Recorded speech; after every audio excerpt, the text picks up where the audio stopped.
কর্মীদের ভিত্তিহীন অভিযোগে গ্রেফতার করা হচ্ছে কেন? বিজেপি জবাব দাও, জবাব চাই, জবাব দাও। বন্দে মাতরম, বন্দে মাতরম, বন্দে মাতরম। বন্দে মাতরম। বাংলার মানুষের অধিকার রক্ষায় তৃণমূল কংগ্রেস পরিষদীয় দল লড়ছে, লড়বে।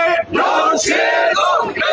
বাংলার মানুষের সুরক্ষায় তৃণমূল কংগ্রেস পরিষদীয় দল লড়ছে, লড়বে। লড়ছে, লড়বে। সাংবিধানিক অধিকার কেড়ে নেওয়া চলছে না, চলবে না, চলছে না, চলবে না। যে ঘরে ভিড়তে চাইছে সে কোনো থানাকে জানাচ্ছে, থানার থেকে আবার খবর লিক করে যাচ্ছে, সে ফিরলে আরো অত্যাচার হচ্ছে। তার সঙ্গে 21 সালের 5 বছর আগের মামলা, সেইগুলোতে নতুন করে নাম অ্যাড করে তৃণমূল কংগ্রেসের অ্যারেস্ট করা হচ্ছে কর্মীদের।